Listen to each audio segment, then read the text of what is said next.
இன்னொன்னு நான் அதையும் சொல்லிடுறேன், விரக்தி ஆகக்கூடாது. விரக்தி வரவே கூடாது. ஒரு விஷயத்த ஆரம்பிக்கிறோம் அப்படின்னா அந்த விஷயத்துக்கு எதிர்மறை கருத்துக்கள் நிறைய வரும். அது வீட்டுல இருந்து வரலாம், மனைவிட்டு இருந்து வரலாம், அப்பாட்ட இருந்து வரலாம், அம்மாட்ட இருந்து வரலாம், ஃப்ரெண்ட்ஸ்ல இருந்து வரலாம், சொந்தக்காரங்க இருந்து வரலாம். அடுத்தவங்களுக்கான வாழ்க்கையை நம்ம வாழல. அவங்களோட பார்வையில அது அப்படி இருக்குன்னா ஓகே, பரவாயில்ல.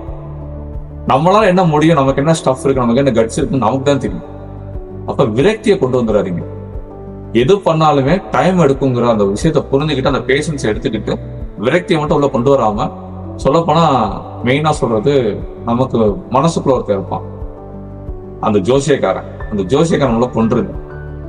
நம்ம எல்லாருக்கும் ஒரு ஜோசியக்காரர் இருப்பான். செய்ய முடியாது, பண்ண முடியாது, கஷ்டம், பிரச்சனை, நடக்காது. ஸோ அவனை முதல்ல வெளியே எடுத்துட்டீங்கன்னாலே பாதி ரிலாக்ஸ் ஆயிடுவான். இல்லைன்னா அவன் இந்த பழைய படத்தை வரும்போது மனசாட்சி வெளியே வருவான். வெளியே வந்து நம்மகிட்ட பேசுவான். நமக்கே அதில் நாலேஜ் இருக்காது. இப்பதான் கத்துக்க போறோம். இப்பதான் கத்துக்கிட்டு ஒன்னொரு ஸ்டெப்பா ஏறணும்.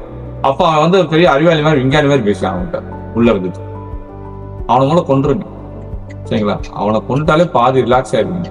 பாத்துக்கணும். சரிங்களா? ஆபீஸ் ஓபன் பண்ணதாலையும் ஐஇ கூட எடுத்ததாலையும் முட்டாள்தனமா என்ன ஒரு எக்ஸ்போர்ட்டர்னு நானே நினைச்சுக்கிட்டு இருந்தேன்.